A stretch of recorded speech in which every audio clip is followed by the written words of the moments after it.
दोस्तों देखिए सीटेट 2026 परीक्षा देने वाले जो भी सरकारी हमारे शिक्षक हैं, सरकारी जो मित्र हैं, उसको ये वीडियो ज़रूर देखना चाहिए। अब सरकारी शिक्षक को ये ज़रूर होगा कि हम 90 नंबर लेकर आएँ या 83 नंबर लेकर आएँ, हम अपने स्टेट में हैं, हम गवर्नमेंट टीचर हैं, तो क्या हमें कोई स्पेशल रिलैक्सेशन मिल रही है? क्या कोई छूट हमें मिलेगी? और क्या इस छूट के माध्यम से हम लोग कम नंबरों में भी पास हो जाएँगे? तो क्या ये सही है या गलत है, या ऐसा सोचना आपका सही भी है कि गलत है? ये कमेंट बॉक्स में आप हमें बता सकते हैं। पर देखिए मैं लेकर आया हूँ कुछ ऑथेंटिक जानकारी सरकारी शिक्षकों के लिए। इस वीडियो में हम डिस्कस करेंगे कि एक गवर्नमेंट टीचर कितने नंबर में और किस तरह की जॉब कर रहा है तो वो एक्चुअली क्वालिफाई माना जाएगा। ये बहुत मैटर करेगा कि आप जॉब कहाँ कर रहे हो। ठीक है, आप क्या अपने स्टेट के अंदर ही जॉब कर रहे हो जहां पे आप के मूल निवासी हो, क्या आप किसी अदर स्टेट में जॉब कर रहे हो जहां के आप मूल निवासी नहीं हो। तो ये दो फैक्टर बहुत इंपॉर्टेंट होंगे कि आपको डिफाइन करेंगे कि कितने नंबर में आप पास होंगे। अगर हम बात करें यहाँ पर कि यहाँ आप देख रहे हैं कि सरकारी शिक्षक भी यहाँ 4 शिफ्ट में एग्जाम देकर आए हैं। कितने शिफ्ट में? 4 शिफ्ट में एग्जाम देकर आए हैं। 8 फरवरी 7 फरवरी को एग्जाम दिए हैं। दो एग्जाम हुए हैं, 4 शिफ्ट टोटल हुई है। अब ऐसे में जब एक से अधिक शिफ्ट में पेपर होता है तो नॉर्मलाइजेशन लगने की परिस्थिति होती है, जहां पर 1-2 नंबर आपके आगे पीछे हो जाते हैं। मान लेते हैं किसी बच्चे के 80 आए हैं और वो अपने आप को फेल मानकर बैठा है और उसके नंबर बढ़ जाएंगे और वो 83 पहुंच जाएगा तो वो हो जाएगा भैया क्वालिफाइड। कोई बच्चे के 90 आ गए हैं और वो पास मान के बैठा है और वो कम हो गए यहाँ पे, तो भैया अब वो हो जाएगा ऐसे में फेल। तो ये एक बड़ा मामला भी है और इसको एक्चुअल समझने की आवश्यकता है कि क्या आपको करना चाहिए। देखिए यहाँ पे दो बातें हैं, समझिएगा। एक तो ये हो गई कि आप किस कहाँ के टीचर हैं, आप या अपने स्टेट में, जैसे सपोज करिए कोई एमपी का है और वो एमपी में ही जॉब कर रहा है, कोई यूपी का है वो यूपी में ही जॉब कर रहा है, कोई मान लेते हैं कि राजस्थान का है और वो राजस्थान में ही जॉब कर रहा है। अब एक केस होता है कि भैया हम एमपी के हैं, है ना, हम एमपी के हैं और हम लोग बिहार में जॉब कर रहे हैं। कहाँ जॉब कर रहे हैं? बिहार में जॉब कर रहे हैं। या हम यूपी के हैं और हम लोग जॉब कर रहे हैं एमपी में। अब ये बताइए आप मुझे कि एक्चुअल इस दोनों केस अलग अलग है भैया, ये दोनों केस कैसे हैं? अलग अलग है और दोनों केस में सेम रिजल्ट नहीं आएंगे, दोनों में डिफरेंट रिजल्ट आपको देखने को मिलेंगे। कैसे, आइए देखते हैं। देखिए जो सरकारी शिक्षक हैं, सबसे पहले अपना मूल निवासी प्रमाण पत्र चेक करें कि मान लेते हैं कि हम एमपी के हैं और हम एमपी में ही एमपी टीईटी या एमपी में ही जॉब कर रहे हैं और वो सीटेट का सर्टिफिकेट हम इस्तेमाल करना चाहते हैं।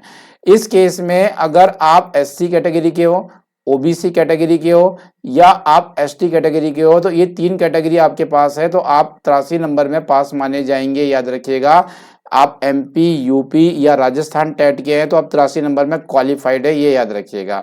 अब यहाँ हम आगे चले तो यहाँ अगर कोई बच्चा जनरल कैटेगरी का है, अब मेल है या फीमेल है, तो उसको 90 नंबर यहाँ पे लेकर आने होंगे तो वो क्वालिफाई माना जाएगा। अपने राज्य के अंदर की बात बता रहा हूँ, ये आप अदर स्टेट में नहीं गए हैं। जैसे कोई यूपी का बंदा है, यूपी में सरकारी टीचर है और स्टेटेड कर रहा है वो, तो उसको 83 में क्वालिफाई हो जाएगा। और मान लेते हैं कोई एमपी का बंदा है, अब वो बिहार में जाके जॉब कर रहा था और अब ये मांग लिया सीटेट का सर्टिफिकेट, तो भैया आपको लाने होंगे 90 नंबर, क्योंकि आप उस स्टेट के निवासी नहीं है। ठीक है, उस स्टेट के निवासी नहीं है, इसलिए आपको 90 नंबर लाने होंगे। ये आप समझ लीजिए। अगर आप दूसरे स्टेट में जॉब कर रहे हो तो 90 नंबर लाओ, और अगर अपने ही स्टेट में जॉब कर रहे हो तो आप लेकर आइए 83 नंबर। जनरल कैटेगरी वाले 90 नंबर लगेंगे उनको, है ना, तो आप क्वालिफाई माने जाएंगे। तो ये चीजें बहुत स्पष्ट हो गई होगी। अब एक बात और डिस्कस करते हैं। कोई सरकारी शिक्षक है, मान लेते हैं उसके 79 आ रहे हैं और वो बड़ा दुखी हो गया कि यार मैं फेल हो गया हूँ। भैया मत दुखी हो, अभी वही मौका बाकी है। जानते हो क्यों मित्रों? देखिए क्या होता है, जो आंसर की आप YouTube से डिस्कस करते हैं ना, और जो आंसर की एक्चुअल फाइनल आती है वो डिफरेंट होती है, एकदम सेम नहीं होती। उसमें 4 नंबर 5 नंबर इधर उधर भागते हैं, याद रखिएगा, तो ज्यादा हो जाते हैं तो कम हो जाते हैं, ऐसा चलता है। तो ये मान के चलिए कि 4-5 नंबर तो होंगे भैया। तो कोई 79 भी लाया है किसी बच्चे ने, अगर 4 नंबर इधर उधर हो गए तो भैया आपके सीधे ही 83 हो जाएंगे। एसटी ओबीसी में तो आप पास माने जाएंगे, इसलिए आपको निराश बिल्कुल नहीं होना है।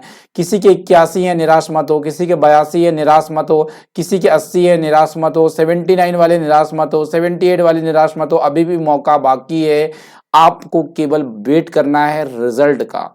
जैसे ही रिजल्ट आ जाएगा मित्रों, फिर देखिएगा आपको एक्चुअल रिजल्ट मिलेगा आपके हाथ में, और वो रिजल्ट जो होगा वो बताएगा आपको कि आप सही में पास हैं या फेल हैं। अभी आप अपने आप को ये घोषित ना करें कि मैं फेल हो गया हूं, मैं पास हो गया हूं। इट इज अ रॉन्ग, ये एब्सोल्युटली रॉन्ग होगा, बता दूं, ये गलत होगा। क्योंकि हर बार हम पिछले 10-12 सालों से यही देखते चले आ रहे हैं कि भैया यहाँ कितना फैक्चुलेशन आता है, कितने नंबर आगे पीछे होते हैं और किस तरह का वेरिएशन देखने को आता है। ये सारी जानकारी 1 to 1 हम आपको देखते चले आ रहे हैं, ये ध्यान रखिएगा। तो उसी के आधार पे हम बात करते हैं। तो बिल्कुल आप लोगों को निराश नहीं होना है, जैसा कि मैंने कहा है।